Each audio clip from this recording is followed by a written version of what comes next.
কেমন লাগছে দাদা বলো আজকে? একদম না কোনো কষ্টই হয়নি, তবে জীবনে মনে হয় প্রথমে এতটা কষ্ট হলো। কি করে কোনো কিছুই হয়নি, পা ব্যথা হয়েছে, তবে খুব বেশি না, মনে হচ্ছে পাটা ছিঁড়ে পড়ে। চলবে চলবে।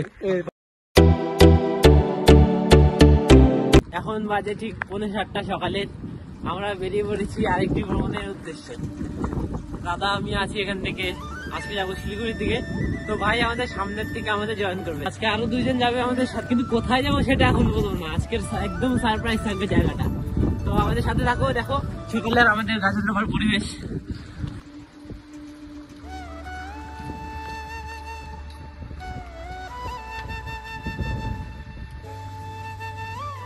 তো আমাদের সাথে চলে আসছে এই যে এর আগের জল নিয়েছিল না, বোতল আনছিল কিন্তু জল নিয়েছিল না, জয়েন করে দিচ্ছে।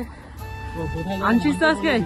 না আজকে নামটা একদম সারপ্রাইজ, আজকের নামটা একদম সারপ্রাইজ, গিয়ে একদম দেখাবো। তো চলো ওখানে গিয়ে তোমাদের দেখাবো কোথায় যাচ্ছি। চলো, এর আগের দিন যে রাস্তা দিয়ে গিয়েছিলাম ঠিক সেই রাস্তা দিয়ে যাচ্ছি।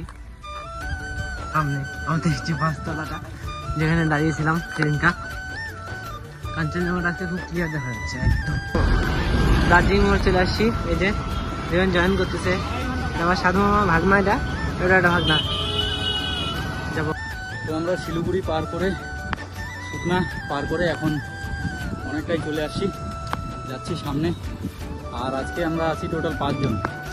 আমি আর এই যে এখানে গৌরবদা, হিমাংশুদা, সামনে আছে পাপাই, আর ওর নাম কি, আর একজন আছে যে নতুন, শিবম আছে। দুজনই নতুন, পাপাই আর শিবম। ওয়ারেস মেশাচ্ছে বেচারা, বেশি হয়েছে আর কি। এই যে ইনার জন্য দাদার অবস্থা, এই যে একদম 12 বেজে শেষ। এনে তো কিছু বলছে না, ওয়ারেস গুলাচ্ছে একদম ডিরেক্ট। এখান থেকে ওয়ারেস গোলাবো, তারপরে উপরে তারপরে কি আমরা এখন দাঁড়াইছি শুকনা ফরেস্টে। আর এই যে বৈরবদা বলতেছে সব ফরেস্টটা ভিজা না, শুকনা, ওর জন্য এখানে এই যে ওয়ারেস গুলাচ্ছে দাদারা। আর এই যে পাপাই, ওর হালাত খারাপ হয়ে গেছে আর উপরে যাবে বলে। এই যে আরেকজন নতুন যে বলছিলাম, এর নাম হচ্ছে শিবম। শিবম তো দেখাই যাচ্ছে না এই বছর। চলো এদিকে উপরে যাবো, উপরে। এই যে 750 টাকা হেলমেট, এটা হচ্ছে 1000 টাকা হেলমেট। আমারটাও 1000 টাকারই হেলমেট, এটা হচ্ছে 3000 টাকা হেলমেট। আর একটা দেখো, এটা হচ্ছে 150 টাকা হেলমেট। আমরা এখন পাহাড়ে উঠতেছি, এই যে দেখো সামনে, এর জোশই আলাদা। এই যে পাপাই, এই যে বৈরবদা, এই যে মাংসদা।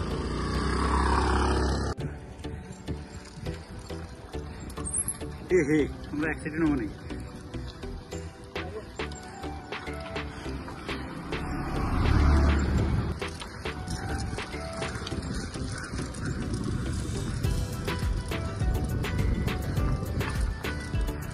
তুমি বলো, রিভিউ দাও। চলো উপরে যাবো। অসম কষ্ট। কেমন লাগছে দাদা বলো আজকে? একদম না কোনো কষ্টই হয়নি, তবে জীবনে মনে হয় প্রথমে এতটা কষ্ট হলো। কোনো কিছুই হয়নি, পা ব্যথা হয়েছে, তবে খুব বেশি না, মনে হচ্ছে পাটা ছিঁড়ে পড়ে। চলবে চলবে। চলো রিভিউ প্লিজ। কোনো কষ্ট না, অনেক কষ্ট। অসম কষ্ট। কেমন লাগছে মামা? কিছুই না, কিছুই লাগছে না। এখানে ঘরের পাশে না, 2 কিলোমিটার আসলাম। তো চলো যাচ্ছি সামনে। কারো কোনো কষ্ট হয়নি, শুধু অসম কষ্ট হয়েছে। যাচ্ছি হ্যাঁ।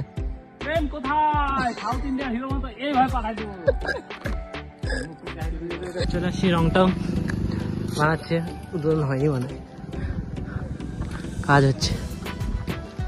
দেখো কত উপরে উঠছি, ওই যে রাস্তা আরো অনেক উপরে যাবে, ওই যে নিচে ঝুম করে দেখো।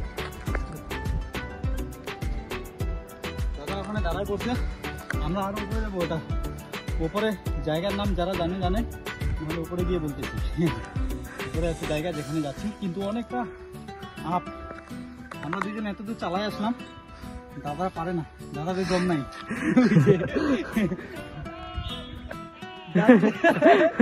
দম নাই, আমরা চলে আসি। দাদা মানে মিথ্যা কথা। তো চলো সামনে যাবো আরো।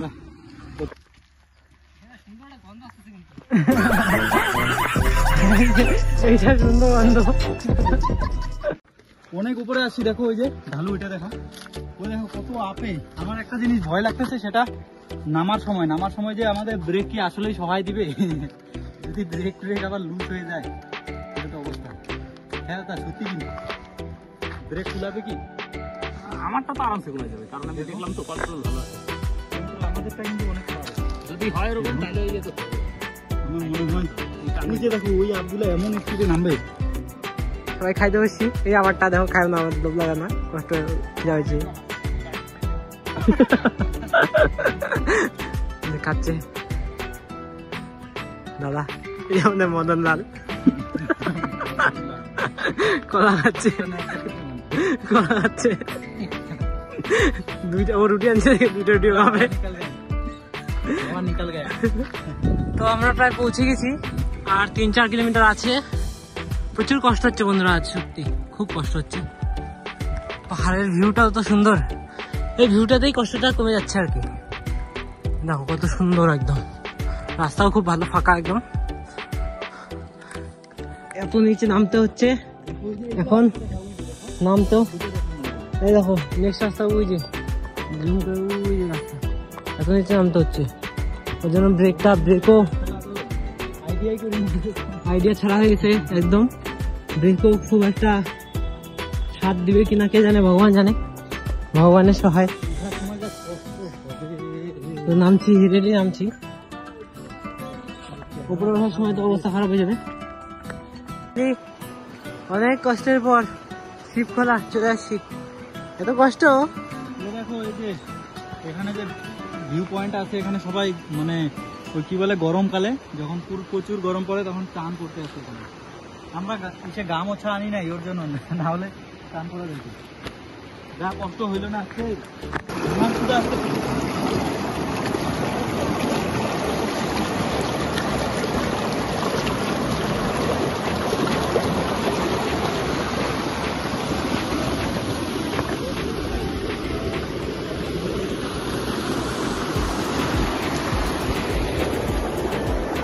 বন্ধুরা যাই বলো না বলো, কখনো যদি শিবখোলা আসার প্ল্যান থাকে সাইকেল নিয়ে, আগে অনেক বেশি অভিজ্ঞতা অর্জন করো, আগে কার্শিয়াং দার্জিলিং ঘুরে এসো, তারপরে এসো। আমরা তো ঠিক জানতাম না কি অবস্থা, দেখো কি উঠছে সবাই, দেখো আমার সেম অবস্থা। চলো, এক্সপিরিয়েন্স ছাড়া আসবেন না, একটা অনুরোধ, হাঁটার মডেল লাগো, আমাদের মসজিদে হাঁটার মডেল লাগো। কি করি যাই করছি। 4:45 বাজে এখন। অনেক কষ্টের পরে রংটংয়ে নেমে আসলাম, অনেক উপর থেকে নেমে আসলাম রংটংয়ে। এবার রংটং থেকে যাবো বাড়ির দিকে। আজ তো রাত হবেই, নিঃসন্দেহে রাত হয়ে যাবে আজকে। সবাই গেছে, দাদা আমি আছি। তো চলো বাড়ি যাই, বাড়ি যাওয়া যাক। অনেক তো সময় হলো, সেই সকালে 7:45 সময় বের হলাম, আর এখন বাজে ঠিক 7:45। চলো। তো বন্ধুরা, পাহাড় থেকে তো নেমেছি, কিন্তু রাত হয়ে গেছে অনেক। এখনো শিলিগুড়িতে আমরা, বাড়ি পৌঁছতে আজকে অনেক দেরি হয়ে যাবে। তো চলো এখন তো রাত্রে কোথাও এভাবে যাওয়া হয়নি, রাত্রে দেখি বাড়ি যাই আজকে। একটাই ভয়, সামনে যে ফরেস্ট আছে ওটাই একটু ভয় আর কি। 6:30 বাজে এখনো বাড়ি পৌঁছায়নি, আরো প্রায় 1 ঘন্টাই লেগে যাবে আমাদের বাড়ি পৌঁছাতে। আজকে একটু অন্যরকমই হয়ে গেল, অনেক রাত হয়ে গেল, কখনোই রাত হয় না। আর কি করা যাবে, চলো যাই, বাড়ি যাই। ফরেস্ট আছে সামনে, এটা একটু চিন্তার। চলো, প্রায় 1:30 বাজার অলমোস্ট আর কি, একটু দেরি আছে। এখান থেকে আর 12 কিলোমিটার মতো, এখন বাজে হচ্ছে 6:35। দাদা ওই যে জল খাচ্ছে। দাদা ক্লান্ত হয়নি অবশ্য। মজিত সব ঠিকঠাক, অল ইজ ওয়েল, একদম কারাক সব। তো চলো বাড়ি যাই। বন্ধুরা, আজকের দিনটা কোনোভাবেই ভুলতে পারবো না, একদম কেউ পারবে না বলতে। এমন একটা দিন, এখন বাজে 8:15। আমরা আসছিলাম ফরেস্টের দিক দিয়ে, তো ফরেস্টে হঠাৎ করে একটা গাড়ি আসলো। গাড়ি এসে বললো কি সামনে যেতে না, বেরিয়েছে ওখানে বাঘ বেরিয়েছে, এক কথায় বাংলা ভাষায় যেটা। তো তারপরে আমরা ঘুরে ওখানে দাদারও শরীরটা একটু খারাপ করছিল, তো আমরা ফোন করলাম অতনু ভাইকে। অতনু ভাই বাজারেই ছিল তো পাশেই, তো ও আসলো, আরো কয়েকটা ভাই আসলো, একটা বন্ধু ছিল ও আসলো। তো এসে এখন অতনু এই যে আমার সাথে লাল সাইকেলটা নিয়ে যাচ্ছে, কাকিমারিতে ঘুরে যাচ্ছি আমরা। তো আমি আর অতনু যাচ্ছি, দাদাকে সোহেল ভাই এগিয়ে দিতে গেছে বাড়িতে। দাদার শরীরটা একটু হঠাৎ খারাপ হয়ে এলো, তো মাথা ব্যথা হচ্ছিল খুব। তো এইভাবেই দিনটা গেল। খুব কি বলবো, এরকম দিন না আসাই বেশ ভালো। মজা তো একটা হয়েছিল, তো লাস্টে যে এরকম সাজা হয়ে গেল যাই না। হ্যাঁ ঠিক আছে, তো এখানেই আজকে মতো এই ব্লগটা, ভয়ঙ্কর ব্লগ তো শেষ করছি। এই ভয়ঙ্কর ব্লগটা এখানেই। চলে আসছি বাড়িতে, ব্রিজ এটা আমাদের, তো পৌঁছে যাবো এখনই।